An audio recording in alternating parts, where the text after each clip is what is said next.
The preacher's words cut through the Montana wind like a blade through butter. This woman carries sin in her belly. She has no husband, no home, and no place among decent folk.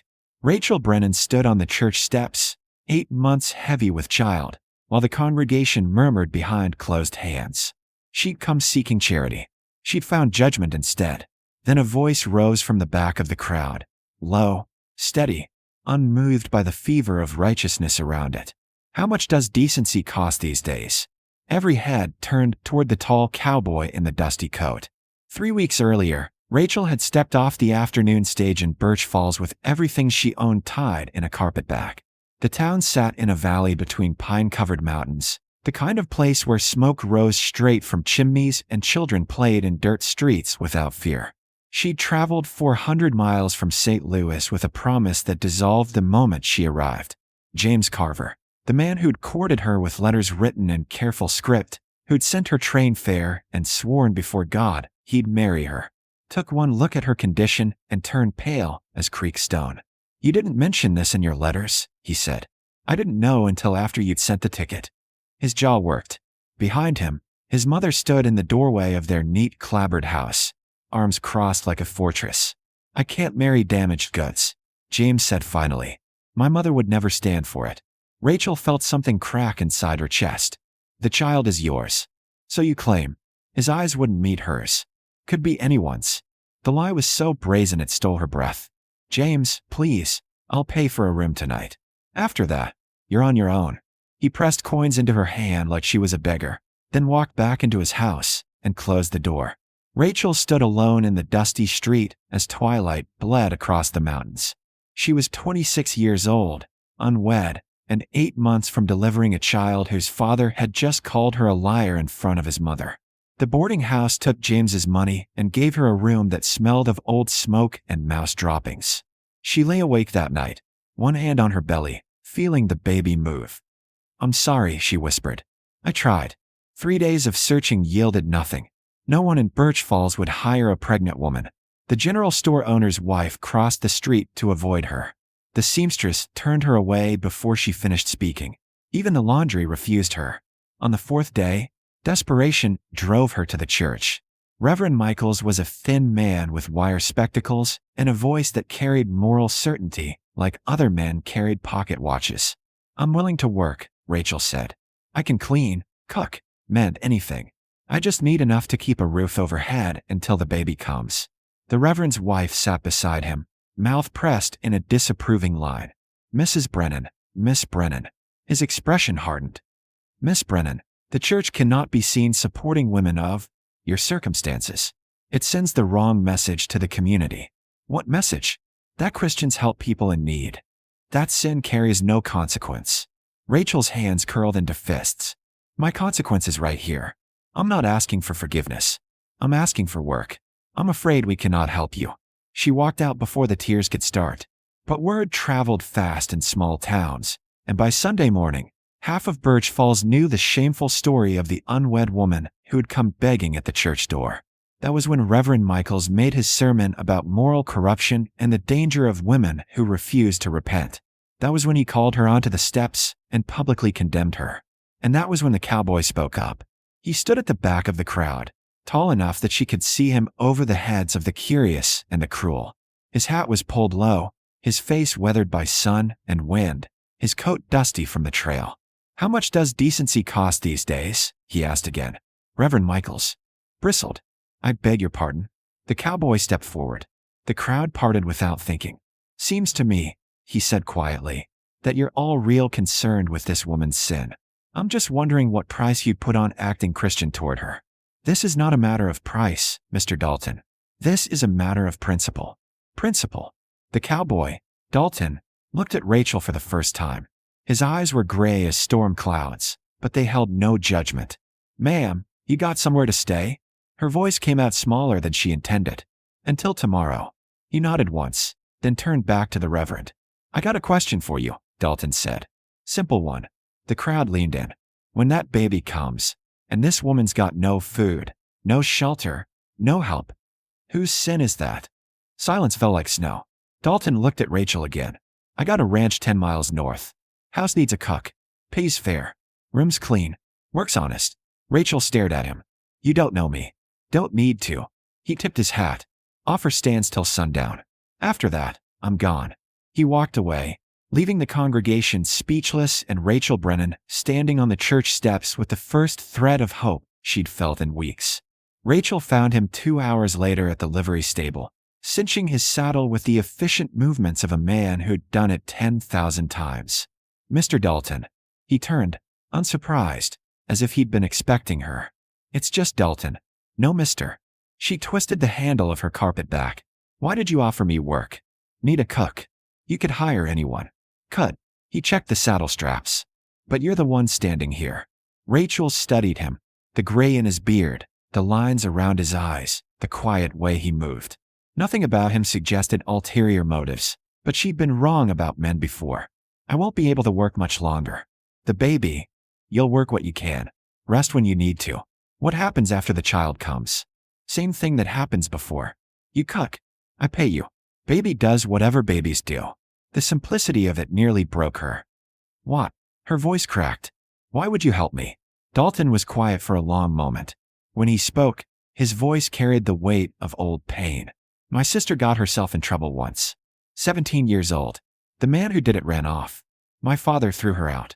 He adjusted his hat. She died, giving birth in a charity house in Denver. Alone. Rachel's throat tightened. I wasn't there, Dalton continued. I was driving cattle in Texas. By the time I got word, she'd been dead 3 months. He looked at her directly. So maybe I'm helping you. Maybe I'm helping her. Either way, the offer's real. She made her decision in the space between heartbeats. I'll come. They rode north in silence, Rachel seated behind him on the big bay mare. The mountains rose around them like cathedral walls, pine-scented and vast. After an hour, the land opened into a valley where a log house stood beside a clear-running creek. It wasn't large, but it was solid, built by capable hands and maintained with care. A barn stood behind it. Smoke curled from the chimney. Bedrooms upstairs, Dalton said, dismounting. Kitchen's got everything you need. I'm up before dawn most days. Inside, the house was spare but clean. A stone fireplace. A table and chairs. Shelves lined with books. Rachel set her bag down carefully. I don't know how to thank you. Cook decent food. That'll do. He showed her the root cellar, the pantry, the stove. Then he left her alone to settle in. That night, she made stew from salt pork and potatoes. When Dalton came in from evening chores, he ate without comment, but she saw the way his shoulders eased, the way the tension left his jaw. It's good, he said finally. Those 2 words felt like absolution. Days fell into rhythm. Rachel cooked, cleaned, mended. Dalton worked the ranch, fixing fence, tending cattle, splitting wood. They spoke little, but the silence between them wasn't empty. It was companionable. 3 weeks passed. Her belly grew heavier. Moving became difficult. One afternoon, she found Dalton building something in the barn, a small wooden cradle, sanded smooth and fitted with careful joints. I can pay you back, she said quietly. Eventually. He didn't look up from his work. Didn't ask you to. Why are you doing this? Baby needs somewhere to sleep. She watched him work.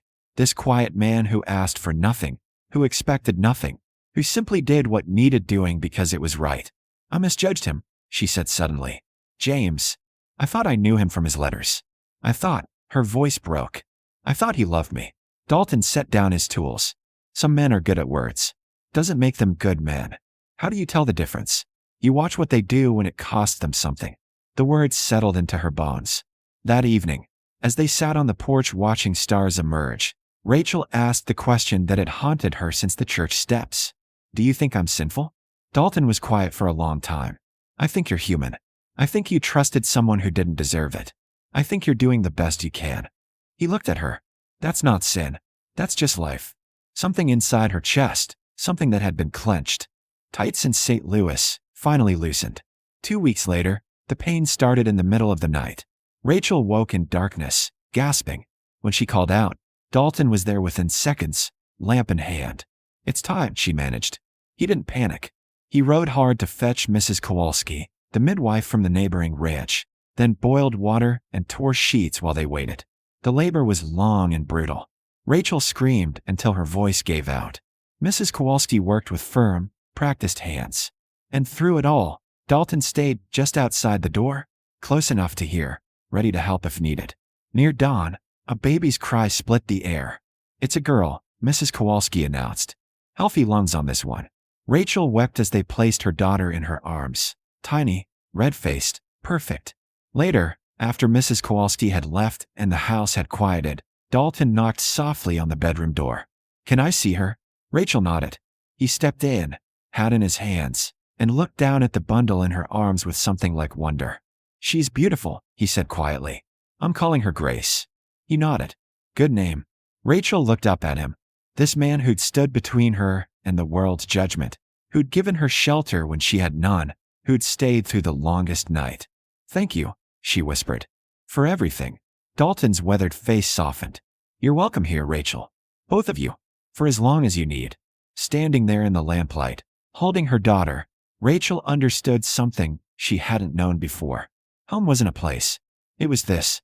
Spring arrived slowly in the Montana mountains, melting snow into rushing creeks and coaxing wildflowers from the warming earth. Rachel stood at the kitchen window, watching Dalton work with the yearling colts in the corral while Grace slept in the cradle nearby. 6 months had passed since that terrible night of labor. 6 months since she'd stopped being the town's shame and become simply Rachel. Cook, mother, and something she hadn't expected. Friend. Because that's what Dalton had become. Not employer, not savior, not the distant figure of charity. Friend. They talked during meals now, about books, about weather, about nothing and everything.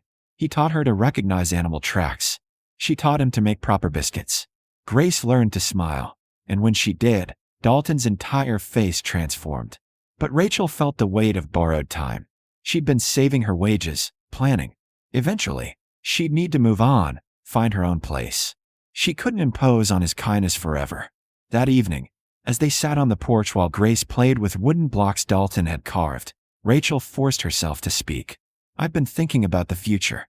Dalton's hands stilled on the piece of leather he was mending. "There's a boarding house in Birch Falls," Rachel continued. "Mrs. Henderson runs it. She's looking for help. I could work there, keep Grace with me." "Why?" The single word stopped her. "Why what? Why would you go to a boarding house when you've got a home here?" Rachel's throat tightened. "This isn't my home. It's yours. You've been generous beyond measure, but I can't take advantage. You're not." He set down his work and looked at her directly. "Rachel, you cook 3 meals a day. You keep this house running. You work as hard as any ranch hand I've ever hired. Maybe harder. That's not the same as, I need to ask you something." His voice was steady, but something in his eyes had changed. "And I need you to hear it proper before you answer." Grace babbled happily, oblivious to the sudden tension in the air. Dalton stood, crossed to the porch railing, then turned back to face her. "I'm 43 years old. I've lived alone most of my adult life. After what happened to my sister, I told myself I didn't need anyone, didn't want anyone. It was easier that way." Rachel's heart hammered. "But these last months..." He shook his head slowly. "Coming home to a lit window, hearing your voice in the morning, watching you with Grace." He met her eyes. "I don't want to live alone anymore. Dalton, I'm not asking for what you think I'm asking." He held up a hand. "I know you've been hurt. I know you've got no reason to trust men's promises. So I'm asking for something simpler." He took a breath. "Stay? Make this your home. You and Grace. I'll build her a proper room when she's older. We'll work this ranch together, raise her together. No obligations beyond that. Just partnership." Rachel stared at him, unable to speak. "If someday you want more," Dalton continued quietly, "we'll talk about it then. But I'm not asking you to be anything other than what you already are. My friend. My partner." Tears slipped down Rachel's cheeks. "Why?" she whispered. "Why would you tie yourself to someone like me? Someone like you?" His voice was gentle. "Rachel, you're one of the strongest people I've ever met. You kept your dignity when the world tried to strip it away. You chose your child when it would have been easier not to. You turned charity into honest work." He smiled slightly. "I'd be lucky to have you as a partner." Grace chose that moment to crawl toward Rachel's feet, pulling herself up on uncertain legs and beaming with pride. Rachel lifted her daughter, holding her close, breathing in the scent of her hair. She thought about James Carver's closed door, about Reverend Michaels's condemnation, about standing on those church steps, believing she'd reached the end of everything. And she thought about this quiet man who'd asked one simple question: how much does decency cost? Yes, she said softly. We'll stay. Dalton's face transformed. Yeah. Yes. She smiled through tears. This is home. They married that summer in a simple ceremony on the ranch, with only Mrs. Kowalski and her husband as witnesses. Rachel wore a blue dress she'd sewn herself. Dalton wore his cleanest shirt and looked uncomfortable in it. But when he took her hand and spoke his vows, his voice was steady. I promise to be your partner, to respect your choices, to help raise Grace as my own, to be worthy of the trust you're placing in me. Rachel's vows were just as simple. I promise to build this life with you, to trust you with my daughter, to be honest even when it's hard, to stay. The word stay carried weight now. It meant more than geography. It meant home. 5 years later, Rachel stood in the same kitchen, watching through the window as Dalton taught Grace to ride. The girl was 7 now, fearless and bright, with her mother's determination and Dalton's quiet strength. They'd added 2 rooms to the house, built a proper schoolhouse in the valley. Rachel taught children there 3 days a week, while Dalton minded Grace. The town had changed too. New families had arrived. Reverend Michaels had moved on, replaced by a younger minister who preached grace instead of judgment. Sometimes, people who remembered those church steps looked at Rachel with something like shame. She bore them no ill will. She'd learned what Dalton knew. Forgiveness wasn't about forgetting. It was about refusing to let the past own your future. That evening, after Grace was asleep, Rachel and Dalton sat on the porch as they had 100 times before. Do you ever regret it? She asked. Taking on someone else's child? Someone else's trouble? Dalton looked at her with those storm-gray eyes. Rachel, the day you walked into that stable, my life started making sense again. He took her hand. Grace isn't someone else's child. She's ours. This trouble you're talking about, it's just life. And I'd rather live it with you than live easy alone. She leaned against his shoulder, feeling his strength, his steadiness, his absolute certainty. I love you, she said. Simple words. True words. I love you too. Later, standing at their bedroom window, Rachel looked out at the mountains standing dark against the stars. She thought about the woman who'd arrived here broken, ashamed, desperate. That woman was gone. In her place stood someone stronger. Someone who'd learned that shame was something other people gave you, not something you had to carry.